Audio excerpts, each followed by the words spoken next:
क्या तुम्हारे साथ कभी ऐसा हुआ है तुम किसी से गलती से टकरा जाते हो, छोटी सी गलती पे सामने वाला ऐसे रिएक्ट करता है जैसे तुमने जानबूझ के किया हो। वो गाली देता है, पुश करता है और उसके पीछे 2-4 दोस्त होते हैं जिनके फेस पर काफी एटीट्यूड होता है। तुम ट्राई करते हो कामली बात करने की, पर वो मोमेंट स्लिप हो जाता है और अब तुम अकेले हो, सामने पूरा ग्रुप है और तुम फाइट करना भी नहीं जानते। ऊपर से जब सारे लोग तुम्हें घूर के देख रहे होते हैं तब तुम्हें ऐसी बेइज्जती महसूस होती है जो दिल तक जाती है। अगले दिन क्लास में सब तुम्हारा मजाक बनाने लगते हैं और तुम्हारा कोई भी रेस्पेक्ट नहीं करता।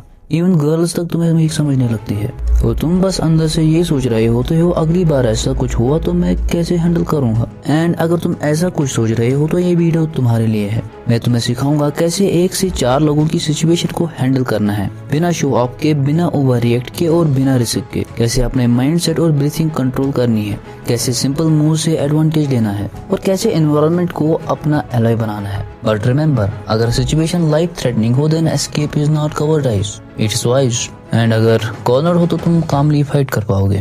Number 1, mindset and breathing control. सबसे पहले रिएक्ट मत करो, रिस्पॉन्ड करो।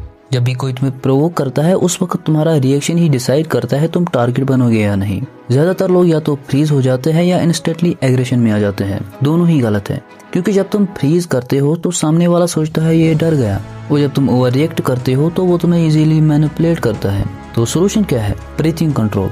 डीप ब्रेथ लो, सिर्फ एक। ये तुम्हारे बॉडी को काम सिग्नल देता है। शोल्डर्स रिलैक्स करो, आंखों से आई कांटेक्ट मेंटेन करो और अपनी वॉइस लो और क्लियर रखो। बस इतना एक सिंपल सा सेटअप, एक ब्रेथ और आई कांटेक्ट 50% सिचुएशन न्यूट्रल कर देता है। अभी तुमने अपना कंट्रोल दिखाया, पर बॉडी का पोजीशन भी इक्वली इम्पोर्टेंट है। अगर तुम्हारा स्टैंस गलत है, एक सिंपल पुश भी तुम्हें ऑफ बैलेंस कर सकता है। इसलिए तुम्हें सीखना होगा second, positioning and small moves. अब जरा मानते हैं कि सामने वाला बंदा अभी भी ट्राई कर रहा है तुम्हें डोमिनेट करने की। यहाँ एक सिंपल सी टिप काम करती है, एंगल और स्टैंस। कभी भी सामने खड़े मत हो, थोड़ा सा साइड एंगल लो जिससे तुम्हारा एक शोल्डर आगे हो और एक पीछे। इससे तुम्हें 2 फायदे मिलते हैं।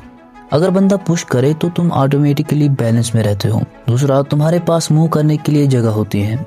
हाथ जेब में मत रखो, चेस्ट के आसपास रखो जैसे तुम बात कर रहे हो, बट रेडी। एंड ये न्यूट्रल गार्ड कहलाता है, बिना लड़ाई लिए रेडी रहने का स्मार्ट तरीका।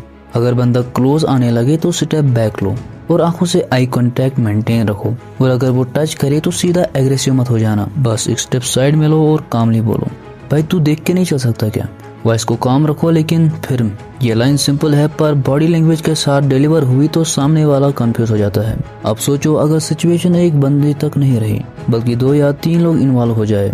अगले पार्ट में मैं तुम्हें यही बताऊंगा कैसे तुम 2 से ज्यादा लोगों की सिचुएशन को हैंडल कर सकते हो। Third, handling multiple attackers. जब ग्रुप इन्वॉल्व हो जाता है तब सबसे बड़ी मिस्टेक जो लोग करते हैं वो एक ही बंदे के पीछे फोकस करते हैं, पर रियल लाइफ में तुम्हें हर एंगल का ध्यान रखना पड़ता है। रूल सिंपल है, खुद को ऐसी पोजीशन में रखो जिससे एट अ टाइम एक ही बंदा रीच कर पाए। अगर तुम ओपन स्पेस में हो तो वॉल के पास मूव करो। वॉल का तुम्हारे पीछे होने से कोई तुम्हें पीछे से अटैक नहीं कर पाएगा। फिर आंखों से आइडेंटिफाई करो कौन लीड कर रहा है। यूजुअली जो सबसे ज्यादा बोलता है या सबसे पहले आगे बढ़ता है उस पर फोकस रखो, बाकी साइड विजन में रखते हुए मूव करो। यहाँ एक और चीज काम आती है, मूवमेंट अवेयरनेस। तुम स्ट्रेट खड़े हो तो इजी टारगेट हो, थोड़ा साइड स्टेप लो, थोड़ा मूव करो। इससे अटैकर्स को भी एडजस्ट करना पड़ता है और उनकी कोऑर्डिनेशन टूट जाती है। और सबसे important, don't hit unless absolutely necessary. बस उन्हें रियलाइज करवाओ कि तुम सिक्योर नहीं हो बल्कि रेडी हो। ये कंट्रोल कॉन्फिडेंस सबसे बड़ा साइकोलॉजिकल बैरियर होता है। अब सिर्फ रहता है एक स्टेप, प्रैक्टिस। अगले पार्ट में मैं तुम्हें टिप्स दूंगा जिनसे तुम प्रैक्टिस कर पाओगे। लेकिन उससे पहले तुम लोग सोच रहे होंगे भाई ये सब तो ठीक है लेकिन तुम वो मूव्स तो बताओ जिनसे हम लड़ाई करने वाले हैं। डोंट वरी, वो मैं तुम्हें आगे वीडियो में बताऊंगा। Practice plan, home plus gym. Confidence का कोई शॉर्टकट नहीं होता, मानो या ना मानो, प्रैक्टिस ही उसका फाउंडेशन है। मैं तुम्हें सिर्फ 10 मिनट का डेली प्लान दूंगा जिससे तुम फिजिकली और मेंटली रेडी रहोगे। Number 1, mirror drill. मिरर के सामने स्टैंस के साथ खड़े रहो, आई कांटेक्ट मेंटेन करके बोलो। ये तुम्हारा एक्सप्रेशन ट्रेन और वॉइस कंट्रोल करेगा। Step 2, balance and angle. Daily floor पर स्टैंस प्रैक्टिस करो। स्टेप आगे और पीछे, weight equally distributed, 2 right side और लेफ्ट साइड स्टेप लो बिना बैलेंस लूज किए। Step 3, reaction time. किसी फ्रेंड को बोलो रैंडमली पुश करे या हैंड रेज करे और तुम्हारा काम है साइड मूव करना और डिस्टेंस मेंटेन करना। स्टेप 4, डीप ब्रीथिंग प्रैक्टिस करो। Inhale 4 second, hold 2 second, exhale 4 second. ये तुम्हें स्ट्रेस सिचुएशन में काम बनाता है। इस रूटीन को डेली फॉलो करोगे तो तुम्हारा रिएक्शन टाइम खुद ही इम्प्रूव हो जाएगा और तुम स्ट्रेस में भी काम रह पाओगे। एंड फाइनली जब सब कुछ प्रैक्टिस हो जाए, माइंडसेट, मूवमेंट, एनवायरनमेंट, कंट्रोल। अब बात करते हैं उन मूव्स की जो तुम लड़ने के टाइम यूज करोगे। अब इसके लिए मैं एक नई डिटेल्ड वीडियो बनाऊंगा जो कि होगी डेडली मूव्स के बारे में। मैं तुम्हें इसी वीडियो में बताता, लेकिन वीडियो काफी लंबी हो जाएगी और मैं डिटेल्ड समझा नहीं पाऊंगा इस वीडियो में। लेकिन तुम्हें एक चीज याद रखनी है, तुम्हें हर जगह फाइट नहीं करनी होती, तुम्हें हर जगह जीतना भी नहीं होता।